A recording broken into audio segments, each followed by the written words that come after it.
Jamiyatuna NU Jamiyatuna sejarah NU dirampas husnudon.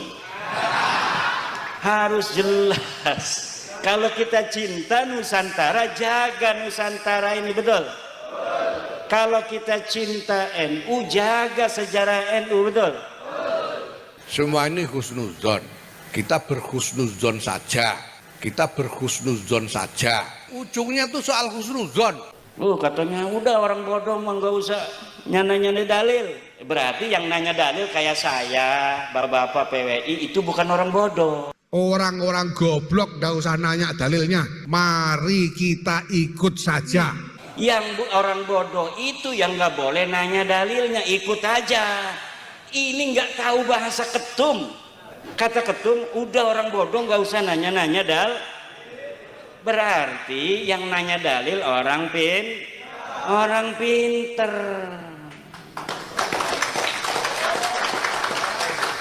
Al-Habib Ad-Doktor Ali Hasan Al-Bahar, apapun penelitian yang dilakukan oleh orang, apapun tesis-tesis dibuat oleh orang, walau aftal muftun, saya tetap berhusnuzon bahwa beliau Habib Ali ini adalah min dzurriyyati Rasulillah sallallahu alaihi wasallam. Ada dulu Menteri Lukman Hakim Saifuddin ngundang qori dari Jawa, istana, pakai langgam Jawa, itu sama Kabib ini dituduh sebagai sinkritisme Islam. Di Istana Presiden di Jakarta, saudara, dia baca dengan langgam Jawa, langgam dalang, langgam pewayangan, kurang ajar. Biadab, saudara, dia perolok Al-Quran, dia hina Al-Quran, kurang ajar. Al-Quran dilecehkan begitu saja, biadab, kurang ajar. Marah semua qori, saudara, sampai dianjing-anjingkan itu qori, kurang ajar, biadab, sesat, kafir, saudara. Ini menghina Quran, saudara. Menterinya PKI ini rame-rame turun, kita demo kepung Istana Presiden supaya tidak kurang ajar kepada Al-Quran. Takbir. Udah menteri agamanya, saudara, sesat, kurang ajar, qorinya dajjal, istananya menjadi istana iblis. Ini yang sekarang nggak berani. Coba nih, ada YouTube-nya kan, berani kagak itu para Baklawi ngomong bahwa langgam Jawa ini kafir, langgam Jawa PKI. Nggak bakal berani, ayo nama, nggak bakal berani. Bahwa liberal sesat menyesatkan bukan dari ajaran Islam. Karena itu MUI tidak boleh terpengaruh dengan liberal, terjebak oleh liberal. MUI harus bersuara, harus mengeluarkan fatwa, nggak boleh Al-Quran dikinakan, betul. 2015 di Jombang dijadiin sebuah tema muktamar Islam Nusantara, dihajar oleh mereka Baklawi. Ini Islam Nusantara, nanti ada Islam Amerika, nanti ada Islam Afrika, nanti ada Islam Jepang. Islam ya Islam, saudara. Betul apa tidak? Islam Nusantara bukan mengindonesiakan Islam, yang betul adalah mengislamkan Indonesia. Dibolak-balik, ini liberal otaknya didengkun, makanya bahaya goblok. Islam Nusantara bahaya tidak? Biarkan atau lawan, biarkan atau ganyang. Islam Nusantara, ya harus Islam yang dinusantarakan. Nah, ini orang salah kaprah ini. Islam Nusantara itu sudah dibuat oleh Mbah Hasyim mulai dulu. Sekarang ini orang-orang yang sok-sokan, Islam Nusantara itu sudah ada dari dulu, bukan kemarin. Makanya ada Islam Nusantara, yaitu Islam yang nasionalis. Ya memang Islam itu tidak ada, Islam yang radikal itu tidak ada, Islam liberal itu juga, Islam itu pasti nasionalis. Hajar apa tidak? Merusak Islam apa tidak PBNU? Islam itu rahmatan lil alamin. Islam itu hanya satu, saudara. Dan jangan ada anak ibu mengikuti ajaran Islam Nusantara. Saya yang bertanggung jawab atas perbuatan laknat mereka. Jangan ada Islam Nusantara dalam sisi kepercayaan kita kepada Allah dan Rasulnya. Jangan ada paham Islam Nusantara dalam ibadah kita dan keseharian apapun bentuknya. Itu laknat Allah Ta'ala. Aku yang bicara, selesai. Dulu, sekarang ada nggak para Balawi yang berani menyinggung Islam Nusantara? Semenjak bab nasab ini tidak akan pernah ada. Bangsa Indonesia, mau ngapain kalian dijajah sama Arab? Mau ngapain kalian diperbudak sama Arab? Mau ngapain kalian diarabkan? Jangan mau diarabisasi. Buat Nahdlatul Ulama itu dibuat untuk membentengi akidah Ahlussunnah wal Jamaah. Diadakan Ansor, diadakan Banser itu untuk mengamankan ulama, untuk mengamankan, untuk membela yang hak. Lah kok saiki digunakan untuk yang lainnya? Yang jadi ketua NU enggak 100% Ahlussunnah wal Jamaah. Condong sana, condong sini. Tidak boleh memanggil orang yang bukan orang Islam dengan panggilan kafir, tidak boleh. Tapi kita panggil non-muslim. Apa? Non-muslim. Tidak boleh menggunakan wah kafir, bener. Itu kafir itu. Jangan. Maka orang-orang non-muslim kita tidak sebut kafir, kita sebutnya non-muslim. Hajar lagi sama Baklawi-Balawi itu. Saudara, dia sama mereka PBNU ini sudah kemasukan liberal, saudara. Sudah kemasukan PKI. Jangan panggil kafir di negeri ini, non-muslim aja. Itu tidak benar. Jangan sampai ngibuli kiai juga, tak boleh. Ini hanya 2 orang aja yang dari dulu ngomongnya kadang-kadang nggak persis. Jadinya fitnah begini. Yang dimasukkan televisi ya wong iku sebabnya profesor-profesor itu ya, karena itu kita tidak mengikut profesor, kita mengikut kiai aja.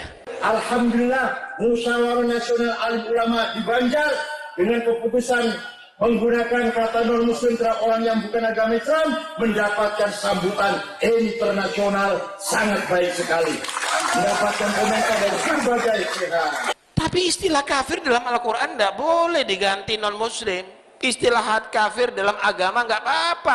Selain Islam adalah kafir. Memang iya.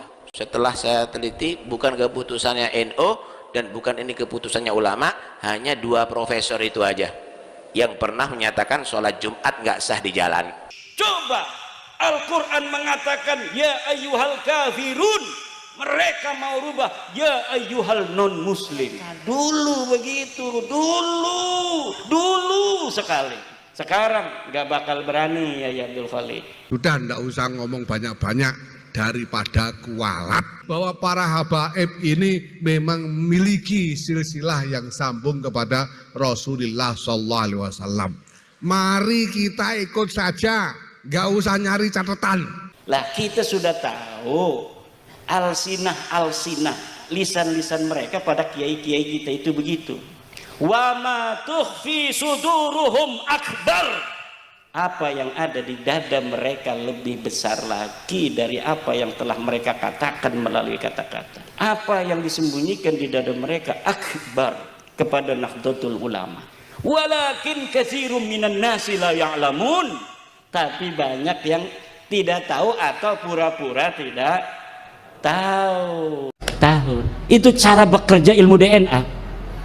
Pakai dalil haram, makruh, sesat, kafir, nggak bisa. Masa depan akan ditertawakan oleh peradaban. Daripada nanti malu, lebih baik sekarang yang rapih mundur pelan-pelan. Daripada masa depan malu, lebih baik sekarang mundur pelan-pelan. Udah biarin aja itu Kiimat Dajjal. Kamu mau percaya mau enggak dengan nasab kami silahkan dah.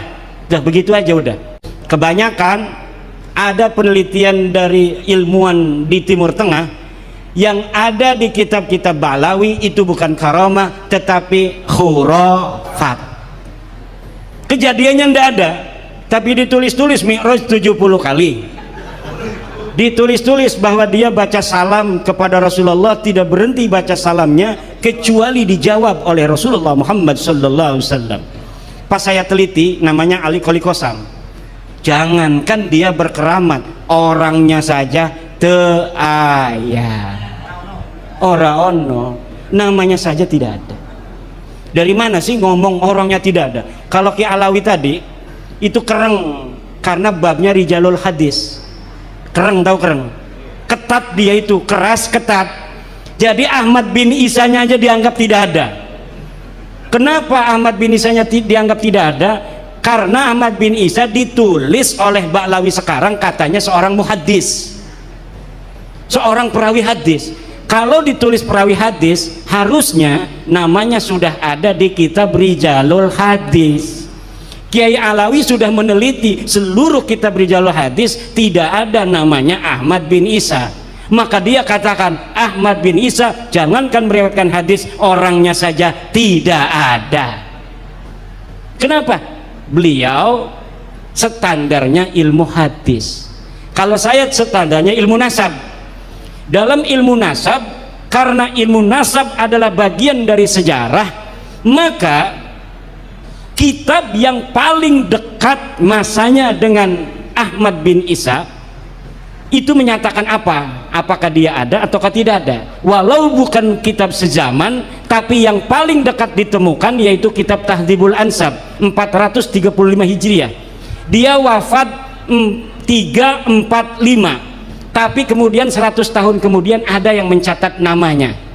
Nah, ini di dalam ilmu sejarah bisa kita ambil karena apa? Tidak ada yang mencederai dia, tidak ada yang menolak kitab sebelum dia. Kalau ada kitab yang menolak Tahdhibul Ansab bahwa Isa al-Arad, Isa bin Muhammad An-Naqib tidak ada nama anaknya Ahmad bin Isa, maka ini rungkatnya bukan dari Ubed, rungkatnya dari Ahmad bin Isa. Dan sudah ada penelitian di Mekah, Ahmad bin Isa ini memang nasabnya juga batal. Tetapi saya kasihan kalau terlalu banyak yang batal-batal.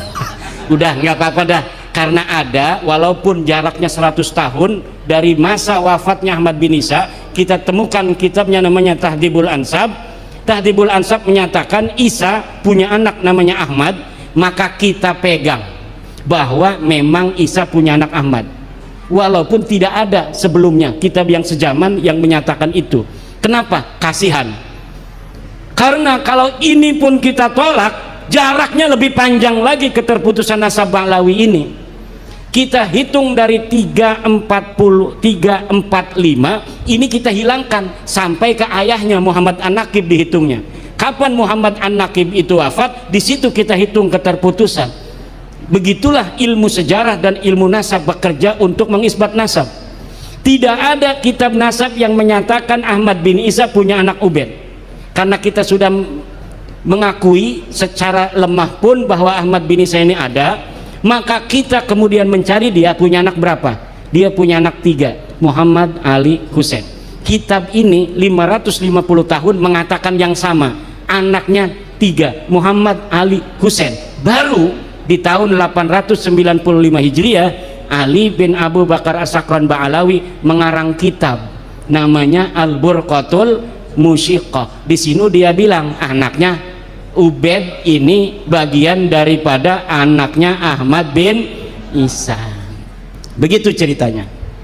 Itu dari ilmu nasab. Ilmu sejarah, ilmu sejarah, kitab sejarah ditulis sejak abad ke-3 Hijriah. Abad kedua, Nasabu Quraisy, Tarikh Baghdad. Kemudian di sekitar Yaman itu ada Tabaqat Fuqaha'il Yaman, ada Tafaqat Sulaha'il Yaman, ada As-Suluk fi Tabaqatil Ulama wal Muluk, ada Musallam Al-Lahaji, ada kitab Mir'atul Jinan. Semuanya tidak mencatat keluarga Ba'alawi Abdurrahman Segaf sebagai keturunan baginda Nabi besar Muhammad SAW. Baru ada setelah abad 9. Kalau dari abad 9 sampai sekarang 170 kitab pun ada. Tetapi dalam kaidah ilmu nasab, la yuhtaju bi kasratil masadiri idza kana asluha min marji'in wahidin. Tidak dijadikan hujjah kitab-kitab yang banyak itu apabila kembalinya kepada satu referensi, Al-Burqatul Musyiqah. Jadi banyaknya kitab kemudian yang menyebutkan itu tidak bisa digunakan sebagai dalil bahwa nasab mereka sahih. Tidak bisa. Apalagi bukan kitab nasab. Sedangkan tidak ada kitab nasab di abad 9 sampai bawah yang mencatat nama mereka. Yang ada itu kitab Tuhfatut Talib di abad 10. Kitab Tuhfatul Talib baru mencatat nama Alwi, Sohib Mirbat, Khali Qasam, Mupaki Muqaddam, baru dicatat di abad 10 kitab nasabnya. Kalau bukan kitab nasab, Al-Burqatul Musiqah, itu kitab tasawuf, itu di abad ke-9 Hijriah. Makanya Kiai Nur Ihya itu kereng juga. Kereng itu artinya pelit. Dia itu mengatakan putusnya 651 tahun. Kenapa? Karena kitab nasab yang pertama mengatakan itu ada di 966 Hijriah, kitab Tuhfatul Talib. Dihitung dari 345 Hijriah sampai ke 996 itu 651 tahun. Kalau saya orangnya loman, orangnya baik, enggak kereng kayak Kiai Alwi, enggak kereng kayak Kiai Nur Ihya. Kalau saya memadukan antara ilmu sejarah dan ilmu nasab, menurut ilmu nasab 651, menurut ilmu sejarah 550 tak, saya ngambilnya yang kecil, putus 550 tahun. Kenapa? Kasihan. Kenapa kasihan? Karena ajaran Wali Songo penuh kasih sayang. Kasihan, terlalu panjang nanti makin sedih kan. Begini aja udah marahnya luar biasa. Ini kita ngomongin putus 550 tahun aja marahnya beneran, apalagi kita ngomong putusnya 650 tahun. Ketiga, dari ilmu DNA. Ini putus dari ilmu DNA. Bagaimana? Karena di dalam kitab Nasab Muqaddimah fi Ilmil Ansab, karya daripada Syekh An-Nasabah Khalil bin Ibrahim Ad-Duailimi, itu sudah dikatakan haplogrupnya orang Arab itu J1. Lihat kita Muqaddimah fi Ilmil Ansab, sudah ada di sana Pak. Orang Arab turunan-turunan Quraisy semuanya J1 kalau tes DNA. Kalau bukan J1 itu bukan orang Arab. Nah, bagaimana dia itu bisa menjadi keturunan Nabi kalau orang Arab aja bukan? Jadi masa depan nih Pak, hasil tes DNA kayak Ba'lawi ini nggak mungkin lagi dibahas dalam ilmu nasab dan ilmu sejarah tentang dia valid ataukah tidak. Karena masa depan itu ketika ingin menelusuri keturunan Nabi, cukup lihat tes DNA-nya dulu. Oh, tes DNA J1, oke, masuk dalam penelitian. Kenapa? Karena sudah ketahuan orang Arab, garis lurus laki-lakinya. Kalau misalnya haplogrupnya kayak Ba'lawi, G, golep. Kita mau ngapain saja di dalam ilmu nasab, ilmu sejarah, pasti ini ujung-ujungnya putus. Kenapa? Tidak ada kakek bersama antara Ba'lawi dan Nabi Muhammad selama 45.000 tahun dalam ilmu DNA. Kita ini punya kakek bersama. Saya Ki Alawi mengaku sama-sama keturunan Sunan Gunung Jati, pakai mengaku. Itu bisa dibuktikan nanti dari tes DNA. Tuh bagus mau tes DNA, saya tes DNA, ini tes DNA. Nanti kakek bersamanya ada nggak di 400 tahun?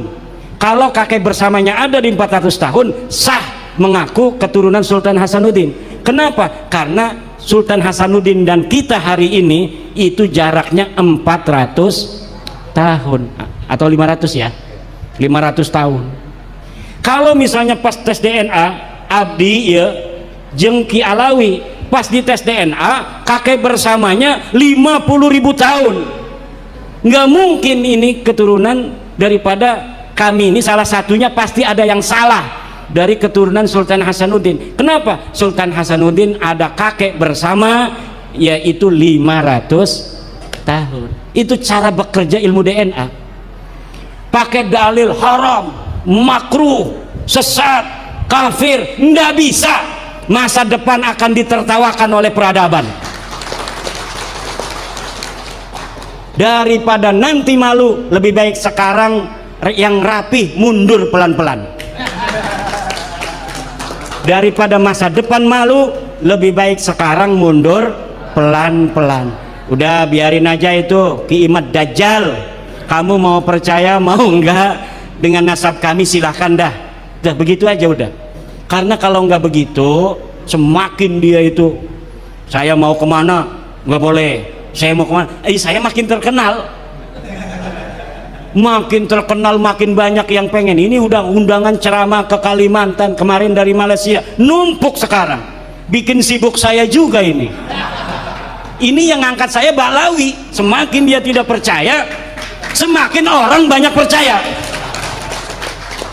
Semakin dia punya buat dalil-dalil palsu, manuskrip palsu, semakin orang cerdas-cerdas baca. Coba baca kitab buku Keabsahan Nasab Balawi itu. Dia ngomong tidak ada dalil kitab sejaman, tapi dia bikin manuskrip palsu. Saya sudah tulis manuskrip palsu Baklawi versi Rumel Abbas, bisa di-download. Bagaimana kepalsuannya itu? Dia bikin kitab tahun 1960. Seorang Baklawi bikin kitab tahun 1960, tapi ditulisnya di situ dibikin tahun 640 Hijriah. Dari mana eta Ki Imad nyaho bae cina eta palsu? Dari berbagai macam literatur tentang orang yang disebutkan itu. Pengarangnya katanya namanya Sa'duddin Ad-Dhifari, 640 Hijriah, katanya murid Faqih Muqaddam. Bagaimana dia jadi murid Faqih Muqaddam sedangkan Faqih Muqaddam tak aya jelma nage, tak aya. Ini kita Nusantara ngomong Bali oke, ngomong Sunda oke, ngomong Jawa kita mah bisa. Ki Alawi orang bisa ngomong Jawa, ana ning Pulau Jawa orang bisa ngomong Jawa, usir iki wong ki kudu bisa ngomong Jawa. Ini ngomong Jawa nih kayak wong Jawa Osing, Jawa Banyumas, Tegal, Cirebon, mirip karo Jawa ning Banten. Ning Banten itu Pak ngomong Jawa 3 kabupaten yang paling banyak. Di kabupaten saya itu Tangerang, mayoritas Sunda, tapi ada 7 kabupaten yang bahasanya Jawa. Tapi Jawanya lucu, dibawa ke Jawa Tengah, orang Jawa Tengah gak ngerti. Lah saya ngomong Jawa, orang Jawa Tengah gak ngerti. Ini sebenarnya siapa sih saya ini? Ngomong Sunda lama-lama gak bisa saya. Ngomong Jawa, tapi ketika di Jawa Tengah, orang Jawa Tengah gak ngerti juga bahasa Jawa saya. Katanya ada orang Maduranya, orang Madura ngomong saya nggak paham juga. Orang Bali ngomong, kalau lagi bahasa Indonesia saya paham, orang Bali ngomong enak didengarnya kan, ada getar-getarannya itu, logat Bali itu, logat Betawi. Indonesia ini beragam, dan Indonesia ini diciptakan dalam realitas keberagaman yang luar biasa. Kekayaan alamnya dan kekayaan budaya dan peradabannya tidak boleh dikuasai selain oleh putra-putri Nusantara. Nahdlatul Ulama sebagai ajaran Wali Songo, pelembagaan ajaran-ajaran Wali Songo di masa lalu, sekarang dipegang oleh Nahdlatul Ulama. Orang-orang NU ketemu dengan orang Kristen itu biasa-biasa aja. Orang NU ketemu dengan orang saudara dari Bali, dari Hindu, dari Buddha, ya seperti saudara aja. Saya punya teman namanya Selamat, orang Magelang, dulu kuliah ilmu politik bareng. Saya mau berangkat haji kondangan biasa kayak ketemu orang biasa aja. Nah, kenapa? Kita orang NU diajari tentang pluralitas sebagai sebuah keniscayaan bangsa Indonesia. Kita diajari toleransi, diajari saling asah, saling asih, dan saling menyayangi. Jadi biasa. Coba orang Wahabi kalau misalnya duduk sini orang Kristen, sini dengan orang saudara dari Konghucu, dia ngegeter-geter, saya masuk neraka ini, saya masuk neraka. Kayak neraka punya dia. Tapi orang NU itu Gus Dur, ya katanya siapa kira-kira yang masuk surga? Ya Romo Magnus Suseno juga diajak-ajak bercanda tentang akidah oleh Gus Dur. Kenapa? Karena klaim-klaim yang tentang sesuatu yang ada di dalam nanti terserah Tuhan, itu adalah hal yang gaib, yang kita meyakini inna akramakum indallahi atqakum wa inna dina indallahil Islam. Itu adalah ajaran kita. Siapa tahu teman-teman saudara kita juga punya ajaran begitu tentang agamanya. Nanti di sanalah Allah Subhanahu wa taala yang akan menjadi hakimnya. Nah, kalau misalnya orang Wahabi enggak, dia yang menghakimi di dunia ini. Ya, ini neraka ini. Tahlil kufur. Ini katanya ngaben apa? Ngebanten, ngasih sesajen tuh sama ini. Itu musyrik. Siapa itu yang di atas Gunung Merapi atau Gunung Semeru disepak sama Wahabi? Padahal kalau orang NU yang nemu itu langsung dimakan. Nah, Nahdlatul Ulama sebagai pelembagaan ajaran kasih sayang Wali Songo inilah yang menjadi perekat bangsa Indonesia ila yaumil qiyamah. Kalau misalnya NU ini ajarannya kemudian dimasuki oleh ajaran-ajaran yang bukan ajaran Wali Songo, maka keberagaman kita sebagai bangsa Indonesia akan mudah dipecah belah. Kita Indonesia besar, betul, tapi kita dipisahkan oleh lautan. Sumatera dipisahkan oleh lautan dengan Jawa, Sumatera dengan Kalimantan dipisahkan oleh lautan, Sulawesi dan Kalimantan dipisahkan oleh lautan, Maluku, begitu pula Papua, Bali dan Madura. Tetapi kita disatukan oleh kenusantaraan. Kita berikrar, kita beriktikad untuk menjaga tanah air Nusantara ini dalam keindonesiaan selama-lamanya ila yaumil qiyamah. Siapa kita? Siapa kita? Siapa kita?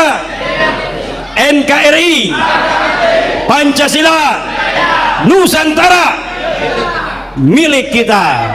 Nusantara, Nusantara, Nusantara. Yang jadi raja anak Nusantara.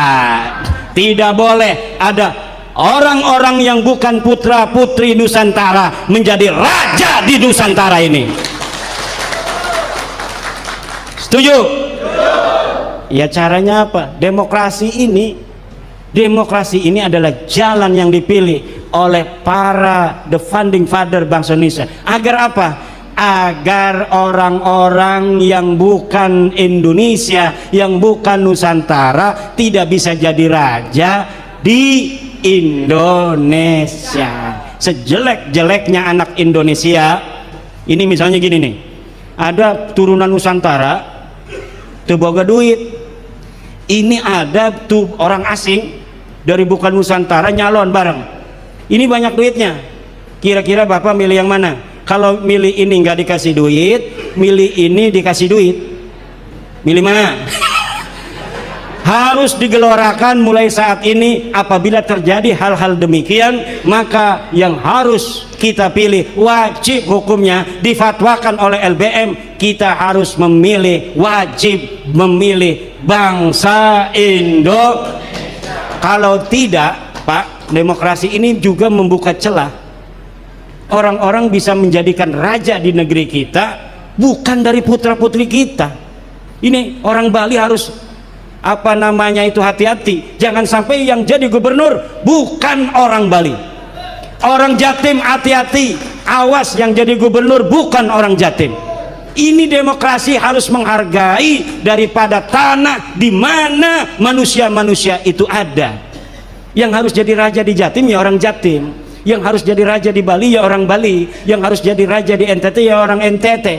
Demikianlah seharusnya menurut Asabiyah Ibnu Khaldun, di mana politik itu dibangun berdasarkan suara mayoritas demi untuk menjaga hak-hak minoritas. Demikian, wallahu wal muwaffiqu ila aqwami thoriqin. Wassalamualaikum warahmatullahi wabarakatuh. Mohon tepuk tangan sekali lagi buat Al-Mukarram Kiai Madudin Usman Al-Bantani. Itulah tadi ungkapan dari Kiai Haji Madudin Usman Al-Bantani, pedas, menusuk, namun tetap sopan dalam mengomentari beberapa hal, diantaranya Ketum PBNU serta para kabib-kabib yang memaksakan diri sebagai cucu dari baginda Nabi besar Muhammad SAW. Bagaimana menurut pendapat teman-teman semua? Silahkan lanjut di kolom komentar. Terima kasih sudah selalu support Arman Al-Fatih. Kita jumpa lagi di video selanjutnya. Akhir kalam wabillahi taufiq wal hidayah wa ridha wal inayah. Wassalamualaikum warahmatullahi wabarakatuh.